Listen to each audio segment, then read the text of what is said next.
Assalamualaikum dan salam sejahtera untuk kita semua. Senang sekali rasanya kesempatan kali ini saya Tika Amsar bisa kembali menyapa seluruh umat beragama yang ada di Kabupaten Sidoarjo melalui channel FKUB Sidoarjo. Kesempatan yang luar biasa kali ini saya berada di Gereja Katolik Santa Maria Annunziata yang ada di Jalan Walter Munginsidi, Sidoarjo. Nah, sore ini, saat ini kita suasananya juga begitu cerah ya di Sidoarjo. Saya harapkan juga seluruh umat beragama, pemirsa yang saat ini juga sedang menyaksikan juga video di channel FKUB Sidoarjo juga dalam kondisi yang cerah hatinya dan sehat juga tentunya harapannya. Nah, baiklah pemirsa, sore hari ini saya di Gereja Katolik Santa Maria Annunziata. Saya juga tidak sendiri karena sebetulnya kalau kita melihat di depan saya, nah ini mungkin tidak terlihat ya, tapi nanti mungkin boleh ada cuplikan sedikit ya, karena saya juga bersama dengan beberapa masyarakat di Kabupaten Sidoarjo, umat beragama juga dari keanggotaan dari Gereja Katolik Santa Maria Annunziata juga, dan tentunya saya saat ini juga sudah bersama dengan narasumber kita yang nanti kita juga akan membahas suatu tema. Temanya apakah? Kalau kita sekarang melihat saat ini kita berada di bulan Agustus, sudah banyak bendera merah putih ya yang berkibar di mana-mana, bahkan di setiap rumah diwajibkan untuk memasang bendera merah putih. Ya, karena di bulan Agustus identik dengan kemerdekaan Republik Indonesia, rasa cinta tanah air, rasa kebangsaan ini yang diharapkan semakin ditekankan, dan harapannya jangan hanya berhenti di bulan Agustus saja gitu ya, tapi akan selalu ada di dalam hati kita, dalam setiap perilaku kita, baik dalam kehidupan sosial ataupun bernegara tentunya. Nah, kali ini nanti kita akan bahas tema yakni harmoni agama dan kebangsaan. Sudah siap bersama saya narasumber kita yang pertama, saya ingin perkenalkan dulu.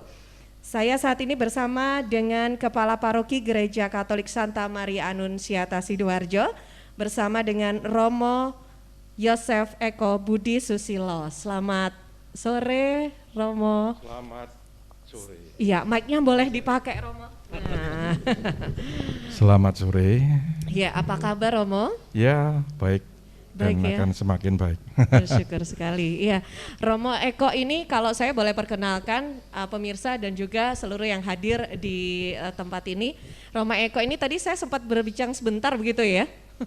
Sudah lamakah di gereja, berada di Sidoarjo? Ternyata beliau baru 1 bulan begitu ya di sini ya. Ya, 1 bulan kurang lebih. Bagaimana nih pendapatnya tentang Sidoarjo, Romo? Oh, Sidoarjo itu masyarakatnya sangat dinamis.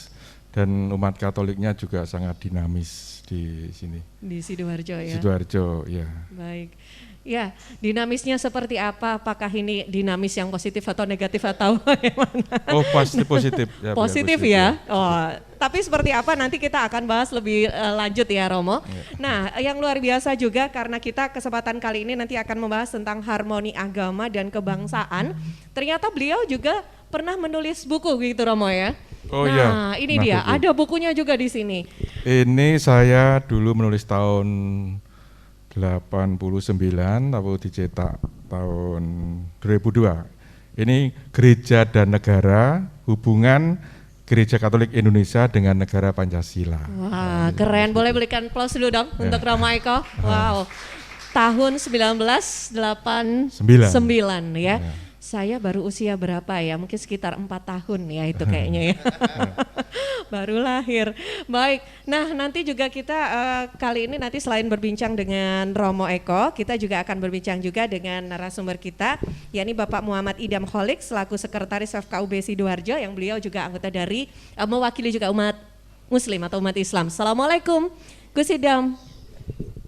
Waalaikumsalam Mbak Tika, selamat sore. Selamat sore Romo Eko. Selamat sore, Mbak. Salam sehat semua. Salam sehat. Ya, apa kabar? Alhamdulillah. Sekarang ini yang paling mahal itu memang kata sehat ya.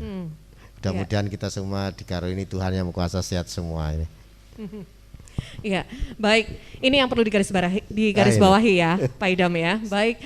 Nah, kali ini kita bahas tentang harmonisasi agama dan kebangsaan. Kalau kita di awal perbincangan ini, boleh kita membahas terlebih dahulu tentang hubungan antara agama dan kebangsaan.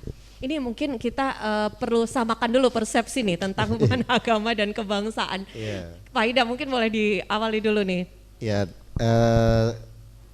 tema ini saya kira cocok saat ini karena kita sedang hendak menyambut kemeriahan sukacita ulang tahun negara kita yang ke-75 tahun 2020 ini. Ya. Mudah-mudahan memang semangat Agustus ini juga menjadi semangat bagi seluruh bangsa Indonesia menatap ke depan.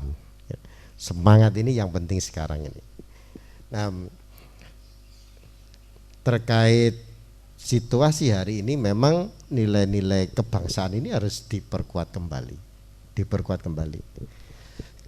Nah, agama dan kebangsaan kalau di dalam sejarah bangsa Indonesia ini bisa dirunut bahwa sejarah pembentukan kebangsaan Indonesia ini tidak terlepas dari nilai-nilai keagamaan, spiritualitas. Pertama, kalau kita lihat Mbak Tika, para pejuang pendiri kebangsaan ini, seluruhnya ini orang-orang, kalau dalam bahasa Islamnya ini orang alim, atau seluruhnya adalah orang-orang yang pemuka-pemuka agama, pemimpin-pemimpin rohani, baik itu ulama dari Islam, Katolik, Kristen dan yang lainnya, yang Hindu, yang Buddha. Nah, dalam catatan sejarah, para pejuang itu semuanya bisa dipastikan dalam sejarah bangsa Indonesia ini adalah orang-orang yang memiliki tingkat keagamaan yang sangat baik, atau kalau dalam bahasa Islamnya orang-orang alim. Di Islam kita bisa punya banyak catatan, misalnya di Ponorogo itu ulama, orang alim, orang yang tekun beribadah dalam keyakinan Islam, dekat dengan Tuhan, tetapi keimanannya kemudian terpanggil untuk membangun bangsa ini. Artinya apa? Orang yang punya keimanan yang baik dalam sejarah bangsa Indonesia ini seperti di Ponorogo itu juga memiliki atau menanamkan sendi-sendi kebangsaan itu. Kalau misalnya kita ke barat jauh, Cut Nyak ini juga orang yang alim, orang yang ahli agama. Artinya apa? Sekali lagi, orang yang memiliki keimanan yang baik dalam kehidupan agama itu memberi sumbangsi pada pikiran dan konsep kebangsaan kita. Kalau kita ke timur, di Bali, atau kita ke timur lagi ada Patimura. Ini juga tokoh Kristiani. Orang yang dalam ukuran iman Kristiani adalah orang yang alim. Dia terpanggil untuk memperjuangkan bangsa ini karena nilai-nilai keimanan itu. Artinya dengan demikian sebenarnya terbangunnya kebangsaan Indonesia itu tidak bisa disangkal lagi sumbangsih pemikiran-pemikiran, nilai-nilai keagamaan itu ada di dalamnya. Sehingga pada saat menjelang kemerdekaan itu sempat terjadi perbedaan-perbedaan persepsi tentang format negara ini.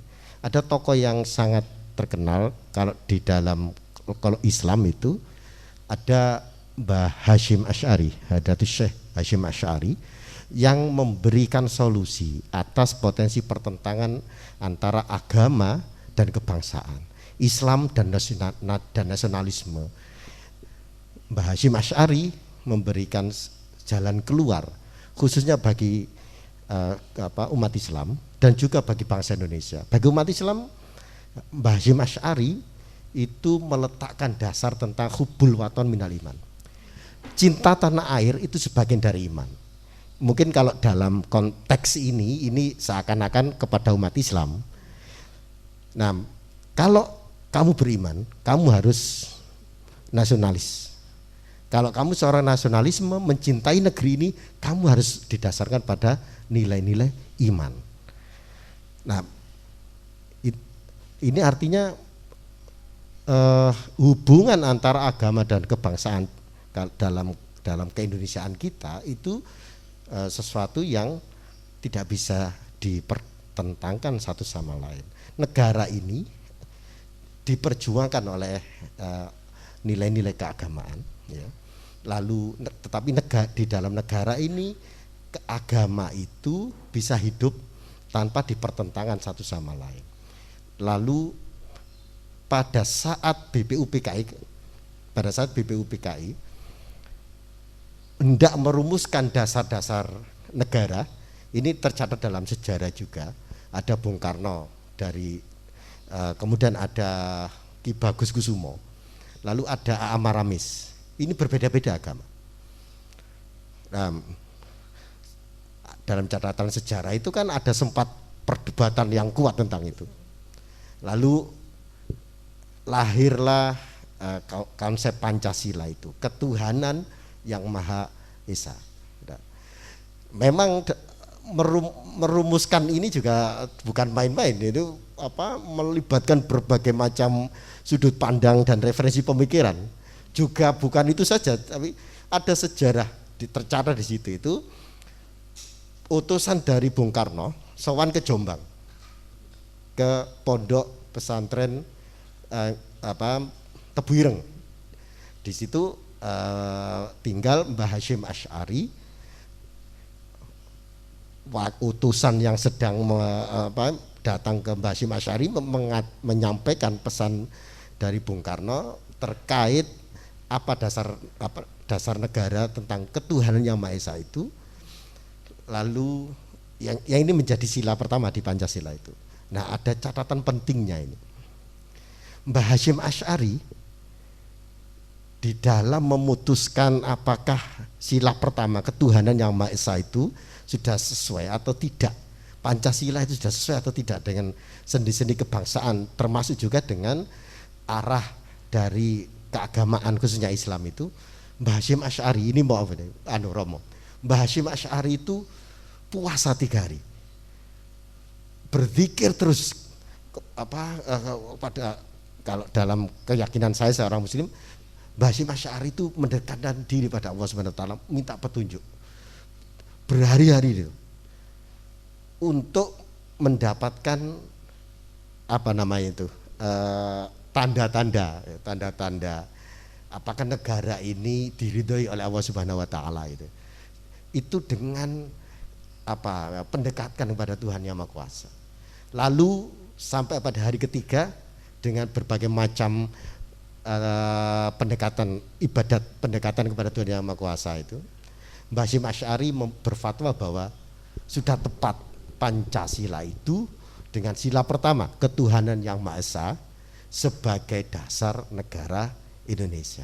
Artinya begini, kita tidak perlu lagi menyaksikan atau mempertentangkan negara Indonesia ini sesuai agama atau tidak, karena dibangun atas sendi-sendi keimanan oleh orang-orang yang kedekatannya kepada Tuhan itu tidak bisa disangsikan lagi, baik itu ulama Muslim, tokoh-tokoh agama Katolik, Kristen, semuanya orang-orang alim yang pemikiran agama, akhlaknya itu dekat dengan Tuhan. Oleh karena itu Indonesia memang bukan negara agama, tetapi seluruh masyarakat Indonesia adalah masyarakat yang beragama. Sudah tidak perlu diragukan tidak lagi perlu tentang tidak perlu dipertentangkan lagi. Tidak perlu dipertentangkan. Baik. Nah, ini kalau kita juga melihat dari perspektif umat Katolik sendiri nih Romo, memahami hubungan agama dan kebangsaan ini seperti apa nih? Ya, saya akan memberikan penjelasan begini. Biasanya masyarakat bangsa Indonesia ini melihat bahwa Katolik, Kristen, ya saya kan dari Katolik itu agamanya wong londo. Itu masih memandang agamanya orang barat. Agamanya Lah, orang. itu sangat keliru. Itu keliru. Memang harus dibedakan. Ya. Memang dulu gereja ada itu memang di Indonesia itu untuk melayani umat atau masyarakat ya, orang-orang Belanda yang berada di sini. Tapi agama Katolik sendiri bukan agamanya orang Belanda. Karena banyak juga tokoh-tokoh Indonesia yang beragama Katolik dan menjadi pastor itu sangat nasionalis. Dan menjadi pahlawan nasional. Dan menjadi pahlawan nasional. Misalnya ya saya lihat itu seperti almarhum Monsinyur Sugio Pranoto. Ya. Yang di Semarang itu ya? Yang di Semarang itu ya. Semarang itu beliau juga saya kira kalau melihat sejarahnya itu beliau Monsinyur Sugio Pranoto ini juga sangat dekat dengan Bapak Insinyur Soekarno sebagai proklamator. Itu foto-fotonya ada kalau melihat sejarah dari kehidupan, dan dia sangat nasionalis. Dia orang pribumi, saya enggak mempertentangkan pribumi dan enggak, orang bangsa Indonesia yang sungguh beragama Katolik dan sungguh mau memperjuangkan untuk kemerdekaan Indonesia. Saya mau mengatakan bahwa sebenarnya semua masyarakat Indonesia, agamanya apapun, yang pertama harus menyadari bahwa bangsa Indonesia itu adalah majemuk. Ini harus disadari semua oleh masyarakat Indonesia, agama pun apa, sukunya apa, karena memang majemuk artinya banyak suku, ya, banyak agama, banyak ras dan lain sebagainya itu. Dan semuanya itu menjadi bangsa. Lalu kebudayaannya juga, kebudayaan itu sangat kaya, kebudayaan bangsa kita ini. Jadi kebudayaan bangsa kita itu sangat kaya. Ya, yang dari Ambon punya budaya sendiri, budaya-budaya tradisional itu begitu kaya sekali. Belum digali semuanya, dan ini sangat mengagumkan kalau misalnya orang-orang di luar dari bangsa kita itu menggali. Ya, ada, kalau saya beri contoh misalnya, gamelan. Nah, ini merupakan budaya yang adiluhung dari bangsa kita. Dan ini sekarang ini dipelajari oleh orang-orang Eropa, Amerika. Mereka mempelajari bagaimana bisa bahasa Jawanya bisa memainkan nabuh, ya, memainkan gamelan itu. Nah, ini mereka sangat senang sekali. Ada budaya wayang. Wayang ya memang kalau wayang itu pakaiannya biasanya ya begitu ya. Ini budaya. Jangan nanti wah wayang itu wah kena pornologi. Wah, udah pornologi enggak aja. Ya, ini jangan sampai kena seperti, ya memang seperti itu budayanya, itu budaya. Dan itu memang ya kalau porno kan enggak porno kan tergantung dari pikiran kita ya, Pak ya. Ya Gus ya, ya itu kan. Nah, jadi inilah kebangsaan. Tadi saya sepakat dengan Gus Idam tadi bahwa jangan dipertentangkan, karena sebenarnya kita itu saling mendukung antara agama dan negara ya, agama dan negara itu. Kalau di dalam dokumen, namanya dokumen di dalam Gereja Katolik ada dokumen Konsili Vatikan kedua, itu namanya Gaudium et Spes, Pastoral Gereja Katolik di dalam negara modern. Itu artikel 76 itu antara artikel 75 itu antara negara dan agama itu melayani manusia yang satu dan sama. Misalnya saya sebagai orang Katolik, saya sebagai warga negara, ya toh, dilayani oleh negara. Kalau negara itu tujuannya apa didirikan negara? Tujuan didirikan negara adalah untuk kesejahteraan masyarakat. Sebenarnya negara itu didirikan supaya masyarakatnya itu sejahtera. Kalau orang sebenarnya nyalon jadi presiden, itu sebenarnya gubernur, bupati, wali kota itu dia nyalon untuk apa? Berjuang untuk supaya masyarakatnya sejahtera. Itu harusnya begitu. Nah, agama itu juga, saya sebagai warga agama gereja Katolik misalnya ya, saya juga menjadi warga gereja Katolik, tujuannya apa? Untuk keselamatan. Saya diselamatkan, dia beri ajaran supaya saya menjadi orang yang selamat, nanti bisa bersatu dengan orang-orang yang hidupnya di sana enak, ini selamat. Jadi gereja dan negara itu mengurus orang yang satu yang sama, ya. Saya sebagai warga negara mempunyai hak dan kewajiban yang sama dengan warga negara lain, tetapi saya sebagai warga gereja, misalnya gereja Katolik, itu juga mempunyai hak dan kewajiban yang sama dengan anggota gereja yang lain, begitu. Begitu. Nah, ini dari sisi hubungan agama dan kebangsaannya begitu ya, dengan agama dan negara begitu. Nah, tapi menurut Romo Didi ini terkait Romo Eko ya, terkait dengan makna dari kemerdekaan Indonesia sendiri, menurut Romo Eko sendiri ini bagi umat beragama itu harusnya seperti apa sih Romo kalau melihatnya? Iya. Ini kan kemerdekaan ini kan sebuah perjuangan yang awalnya kan diperjuangkan ya. Dulu maksud saya kemerdekaan itu merdeka dari penjajah, karena dulu bangsa kita ini dijajah oleh Belanda itu 350 tahun, oleh Jepang 3,5 tahun ya. Lalu orang yang dijajah itu saya bisa merasakan meskipun saya sudah lahir di era merdeka ya, saya lahir tahun 61, sudah era merdeka. Tapi saya kalau melihat sejarah begitu masyarakat dalam penjajahan itu begitu menderita, sangat menderita, tertekan, mungkin juga untuk makan, ekonomi, bidang sosial ekonomi, kesejahteraan dan lain sebagainya itu sangat dibatasi. Pendidikan juga sangat dibatasi karena zaman dulu pendidikan itu ya cuman orang-orang yang mempunyai uang yang bisa melanjutkan. Jadi dibodohkan terus orang yang belum merdeka waktu itu, yang dijajah. Nah, sekarang kita sudah merdeka. Bagaimana tadi pertanyaannya, bagaimana kita mengisi kemerdekaan ini ya? Saya kira ya kita harus mengisi kemerdekaan ini dengan memanfaatkan sebaik-baiknya, seperti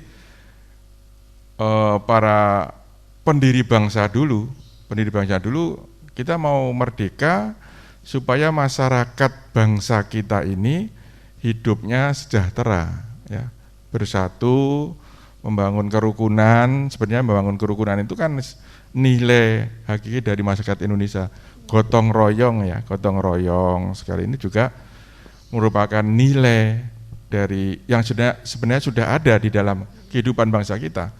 Toleransi, ya toleransi sebenarnya sudah ada dulu. Itu kita itu nggak mau kalau kumpul gitu itu nggak pernah membicarakan agamamu apa, pokoknya dalam ART itu yo wis kumpul bareng, ada orang punya gawe di situ ya, rokokan bareng, saling membantu, itu ngopi ya ngopi bareng itu loh.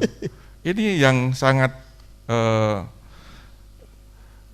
harus diteruskan, membangun kerukunan, meneruskan toleransi dan lain sebagainya. Itu adalah nilai yang luhur yang sudah dimiliki oleh bangsa kita. Waktunya. Iya. Iya. Baik. Ini versinya Romo Eko ya. Kalau Pak Idam sendiri seperti apa? Setujukah memaknai atau makna kemerdekaan ini? Kemerdekaan Indonesia? ini intinya adalah peluang untuk menentukan nasib bangsa kita ini sendiri, bukan ditentukan oleh orang lain. Beda dengan orang yang terjajah, nasibnya itu ditentukan oleh orang lain. Kemerdekaan ini makna intinya bagi kita adalah peluang kita untuk menentukan. Nah pertanyaannya, kemana kita mau menentukan arah negeri ini? Tentunya kalau secara umum kita semua masyarakat ini kan ingin memperoleh kesejahteraan, kemajuan. Nah disinilah pentingnya sebenarnya. Ukuran kemajuan setiap bangsa itu tentu tidak sama. Orang di belahan utara, misalnya di daerah-daerah Amerika, orang atau di daerah Asia Barat, Asia Timur, dengan Indonesia misalnya, atau dengan tetangganya yang terdekat, Indonesia dengan Thailand misalkan, atau setiap negara itu memiliki arah yang tentu tidak sama. Nah, dan arah inilah yang harus kita rumuskan itu. Merumuskan arah arah kemajuan bangsa itu harus didasarkan kepada nilai-nilai, ya, potensi budaya kita, ya, yang dirumuskan kita sendiri. Nah, sekarang kalau memaknai kemerdekaan Indonesia ini berdasarkan, ya, kita mau dibawa kemana nih? Ya harus kita gali dari nilai-nilai budaya sebagai modal kita mau maju atau tidak. Nah ini yang penting. Artinya begini, mengisi kemerdekaan ini itu harus didasarkan kepada kehendak mandiri kita, tidak karena misalkan karena tekanan negara lain atau keinginan kita mencontoh negara lain. Tapi harus didasarkan kepada menggali nilai-nilai kebangsaan kita sendiri. Apa itu nilai kebangsaan kita ini? Kalau kembali tadi dalam sejarah pembentukan masyarakat kita, negara Indonesia ini tidak dibangun oleh satu kelompok saja, satu suku saja. Suku Jawa, enggak. Tidak juga dibangun oleh satu suku Melayu, enggak, suku Sunda, enggak, Ambon, enggak. Tapi seluruh suku-suku yang ada mulai dari Sumatera sampai Papua. Nah, ini juga tidak dibangun oleh satu golongan agama saja. Golongan Islam saja enggak. Oleh golongan Katolik saja enggak juga. Tetapi oleh seluruh golongan-golongan agama. Artinya negara ini adalah sumbangan atau gotong royong dari keseluruhan anak-anak bangsa, suku-suku dan golongan dan agama yang ada di Indonesia ini. Oleh karena itu menurut saya mengisi kemajuan Indonesia, mengisi kemerdekaan ini adalah membangun kembali persatuan seluruh anak-anak bangsa itu dari suku-suku yang beragam ini, dari agama-agama yang ada ini, dari semua golongan-golongan yang ada ini, sebagai modal bersama bahwa kita ini sesungguhnya kita ini negara yang kuat tanpa harus meniru negara lain. Ya kita ini inilah kita ini orang-orang yang ada di Nusantara inilah yang pakai batik seperti saya. Islam mungkin yang pakai peci, ya ini. Kalau Katolik yang 100% Katolik, 100% Indonesia tadi itu. Ya mengisi kemerdekaan itu ya dengan membangun persatuan seluruh suku-suku, kelompok-kelompok agama sebagai modal bersama, menggotong royong. Dan kalau ini bisa berhasil, kita ini akan menjadi bangsa yang besar tanpa lagi mempersoalkan keberadaan. Mungkin saya menambahkan dari Gus Idam tadi, kita itu jangan bertengkar soal agama, bertengkar soal suku, kita nggak akan maju. Betul. Kita nggak akan maju. Ini tinggalkan semua, kita harus ke depan itu harus, ya kita bangsa yang satu dan satu bangsa ini yang kita tekankan terus supaya kita bisa maju bangsa kita. Yeah. Karena bangsa kita ini mempunyai modal yang besar untuk maju, masyarakatnya, jumlah penduduknya, sumber daya alamnya itu luar biasa. Bangga menjadi Indonesia itu. Bangga menjadi Indonesia. Setuju. Narasumbernya keduanya sudah kompak, boleh berikan aplaus dulu dong untuk Rama Eko dan juga Pak Idam. Jadi begini. Sudah kompak ternyata. Jadi begini. Kalau saya Muslim, Ya. saya bangga sebagai Muslim yang di Indonesia. Gitu. Kalau Romo Eko ini seorang Katolik, Romo Eko ini bangga sebagai dengan Katolik yang di Indonesia. Yang di Indonesia. Kalau yang Oke. Kristen juga seperti itu, yang Hindu juga seperti itu, yang Konghucu, yang Buddha. yang Buddha juga semua. Sebagai orang beragama tetapi kita ini orang yang ada di Nusantara, yang perlunya membangun persatuan untuk memajukan negeri ini. Saya kira Indonesia ini akan besar itu. Nah, ini dia. Tapi kondisi saat ini kita melihat pastinya tentu cukup banyak perubahan dan perbedaan dibandingkan pada saat sejarah dulu, zaman dahulu begitu. Nah, dari Romo Eko maupun Pak Idam sendiri melihat kondisi masyarakat kita yang saat ini, seberapa besar dan seperti apa peran umat beragama sendiri untuk bisa tetap menyatukan keberagaman budaya dalam tantangan di Indonesia sendiri, kondisi yang saat ini melihat seperti ini bagaimana Romo Eko? Yang pertama menurut saya adalah kita semua bangsa Indonesia dari latar belakang agama yang berbeda, suku, ras dan lain sebagainya itu harus merasa bahwa kita itu adalah satu bangsa yang sama. Itu yang pertama. Kita harus satu bangsa yang sama. Jangan di kotak-kotak kamu harus. Lalu kita mempunyai budaya yang berbeda-beda tapi Bhinneka Tunggal Ika. Bhinneka Tunggal Ika harus kita angkat. Menyadari akan keperbedaan bermacam-macam tetapi kita tetap satu. Siapa yang menyatukan? Yaitu Pancasila sebagai ideologi bangsa. Saya kira itu kita harus satu. Jangan kita nanti dirusak. Ini kita sudah harus memakai budayanya luar negeri, budaya sana, enggak. Ya kita ini tadi saya setuju. Ya pakai KBRI silahkan. Kita adalah orang Indonesia, kita menghayati agama, nilai agama kita sesuai dengan sesuai dengan keadaan saya sebagai orang Indonesia, gitu loh. Budayanya tidak kita ambil, tapi nilai agamanya, jadi nilai dari atau konten dari ajaran agamanya itu yang hanya kita ambil, bukan budayanya. Jadi, tapi nilainya agama itu, lalu kita hidup karena kita hidup di negeri Indonesia sebagai bangsa Indonesia ya, nilai agamanya saja yang bukan budayanya semua yang kita ambil. Saya kira saya sepakat dengan Gus Idam tadi. Iya, Romo, tapi di selaku umat Katolik sendiri sudah termaktub atau sudah terlaksanakah dalam kegiatan-kegiatan umat Katolik sendiri untuk tetap menumbuhkan rasa Pancasila itu di dalam diri setiap umat beragama, terutama ini untuk umat Katolik sendiri, Romo? Ya memang kalau mungkin ya kalau dilihat memang saya kira untuk nilai-nilai Pancasila itu kan sebenarnya kalau kita ya menurut saya kalau kita itu melaksanakan dan menghayati nilai-nilai Kristiani, nilai-nilai Injil itu sebenarnya juga menurut saya sudah melaksanakan juga nilai-nilai agama. Ada di sana ada ketuhanan, kita sudah bertuhan, kemanusiaan, persatuan, kita juga satu sebagai komunio, komunitas gereja Katolik.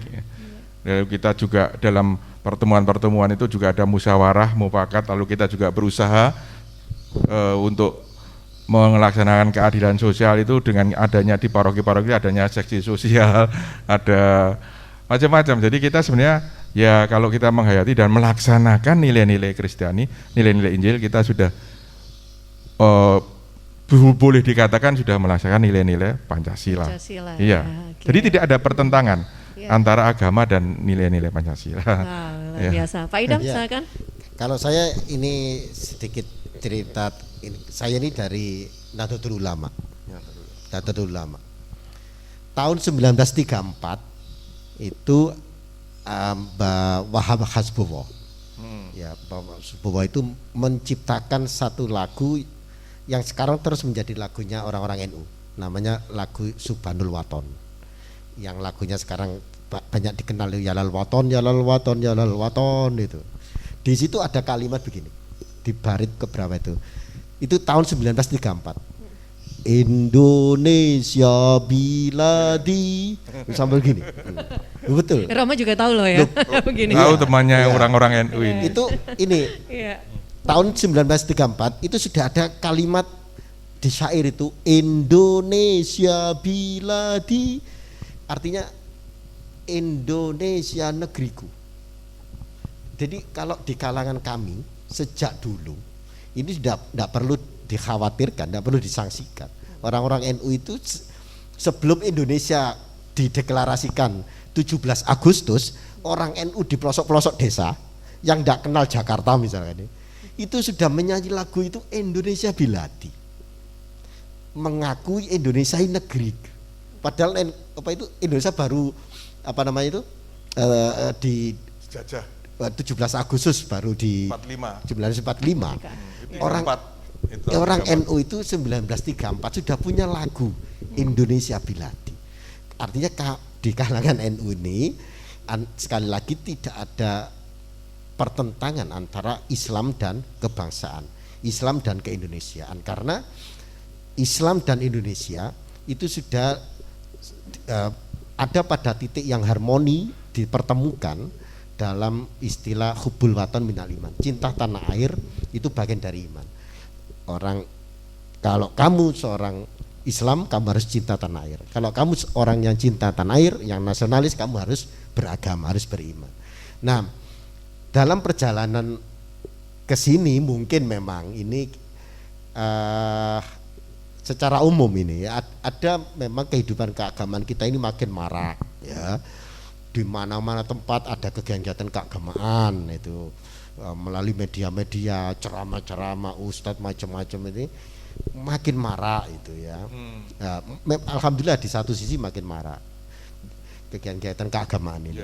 Tetapi saya ada catatan penting bahwa di dalam suasana kehidupan keagamaan yang makin marak ini ada beberapa artikulasi keagamaan yang arahnya itu tidak sama dengan arah cita-cita kebangsaan itu. Orang yang mulai mempertentangkan antara satu agama dengan kebangsaan kita. NKRI ini tidak sesuai dengan ajaran agama tertentu gitu. Orang ini sebenarnya bisa menjadi titik ancaman, bisa menjadi titik ancaman. Tetapi sesungguhnya ini tidak banyak ya jumlahnya ya. Tetapi bagaimana lalu yang mayoritas ini, kalau NU tadi misalkan itu, bahkan sebelum Indonesia NKRI itu dideklarasikan 17 Agustus itu, orang NU sudah harmonis antara agama dan kebangsaan. Jumlahnya juga banyak, tetapi penting seluruh umat beragama ini bersatu ya. Agenda ke depan kita dengan demikian sebenarnya adalah seluruh komponen umat beragama yang telah dibangun dari relung-relung perjuangan kebangsaan kita dalam imannya yang berbeda-beda ini. Ada yang Katolik, yang Kristen, yang Hindu, yang Buddha, ada yang Islam, yang sama-sama memiliki misi yang sama, bahwa antara agama dan kebangsaan ini sudah harmoni di dalam NKRI ini yang butuh bersatu menghadapi orang-orang yang punya agenda yang mempertentangkan antara agama dan kebangsaan kita ini. Nah, sehingga misalnya gini, orang Islam ini butuh, misalnya ini kalau orang NU, orang Islam yang mengakui antara Islam dan kebangsaan ini dengan Indonesia ini tidak bertentangan. Ini harus banyak membangun silaturahmi, komunikasi, kerjasama ini dengan Katolik. Yang Katolik ini punya prinsip kaidah 100% Katolik, 100% Indonesia. Ini kan harus bersatu yang kelompok yang ini. Ini menurut saya adalah kekuatan yang harus dibangun untuk mengisi kemerdekaan kita tahun ini dan tahun-tahun ke depan agar Indonesia makin maju. Itu menurut saya. Kalau menurut saya saya menambahkan sedikit ya. Saya kira yang kita satukan itu adalah semua warga masyarakat, warga bangsa ini harus bersatu untuk tetap terus memegang nilai-nilai Pancasila atau Pancasila sebagai ideologi bangsa ini harus dipertahankan. Kita perkuat negara kesatuan Republik Indonesia, kita sadari bahwa kita adalah Bhinneka Tunggal Ika dan kita tetap mendasarkan hidup kita dalam kehidupan bermasyarakat, berbangsa dan bernegara adalah Undang-Undang Dasar 45 Pancasila NKRI. Saya kira itu yang bersatu untuk menepis kelompok-kelompok tadi, kelompok-kelompok yang disebut Gus Idam yang kecil tadi, potensi negatif tadi ya. Mungkin disebut kalau kecil sekarang ini, tapi kalau militan bahaya. Harus ini bersatu. NU semua ya harus bersatu, saya kira. Dan itu bagi umat beragama, Pancasila ini kehidupan keberagaman antar umat beragama ini termasuk menerima NKRI sebagai rumah bersama gitu. Sesungguhnya itu semacam perjanjian. Perjanjian di antara kita, antara umat Islam, umat Katolik, umat Kristen, Hindu, Buddha untuk menerima ini dan tidak merubah ini karena ini perjanjian para leluhur kita. Tinggal kita sebenarnya sekarang ini mengisinya, sudah tidak perlu kita utak-atik, tinggal kita menerjemahkan kebutuhan kita hari ini, mengisi rumah ini bersama-sama agar lebih baik isi rumah ini. Baik, setuju. Wow, luar biasa, ini perbincangannya sudah pada kompak. Kalau begitu terakhir ini mungkin ada closing statement yang bisa disampaikan Romo Eko, silakan. Romo Eko aja. Romo Eko dulu ya? Oh nggak usah. Tuan rumah saja. Ya, yang pertama terima kasih pada Gus Idam dan juga FKUB di Kabupaten Sidoarjo ini. Kita sudah bersama-sama mempunyai komitmen untuk membangun, mengisi kemerdekaan bangsa kita dengan tetap mempertahankan ideologi Pancasila, NKRI, dan Undang-Undang Dasar 45 dan menyadari kebinekaan kita. Dan kami dari FKUB Gereja Katolik Gus Idam di sini mengucapkan selamat merayakan ulang tahun kemerdekaan Republik Indonesia yang ke-75. Merdeka. Merdeka. Oke. Luar biasa. Sekarang terakhir Gus Idam boleh disampaikan pesan-pesannya. Terima kasih Mbak Tika. Saya juga sampaikan terima kasih pada Romo Eko dan keluarga besar Gereja Katolik Santa Maria Antinyata yang memberi kesempatan kita untuk acara talkshow kali ini. Banyak hal yang kita butuh bangun bersama-sama sesuai dengan amanat para leluhur kita membangun negeri ini. Meskipun kita ini semua berbeda-beda, agama kita tidak sama, suku mungkin juga kita tidak sama, tetapi kita harus belajar bekerja sama atas perbedaan kita itu. Perbedaan itu saya kira bukan sebagai alat untuk kita membangun pertentangan dan permusuhan, tetapi perbedaan itu harus membangun inspirasi kita untuk membangun kesempurnaan satu sama lain, saling mengisi, ya, proeksistensi satu sama lain. Karena Tuhan itu menciptakan kita juga berbeda-beda, berbeda agama, berbeda suku, berbeda fisik, ya. Dan semata-mata Tuhan itu menghendaki kita ini agar saling mencintai, saling bekerja sama. Apalagi kita sekarang berada di dalam satu negara yang sama, Negara Kesatuan Republik Indonesia. Tidak ada alasan bagi siapapun di dalam perbedaan ini untuk kita harus tetap mampu belajar membangun kerjasama satu sama lain di antara kita. Saya juga atas nama FKUB kepada seluruh bangsa Indonesia, kepada warga Sidoarjo mengucapkan selamat Hari Ulang Dirgahayu Republik Indonesia yang ke-75. Merdeka. Merdeka. Oke.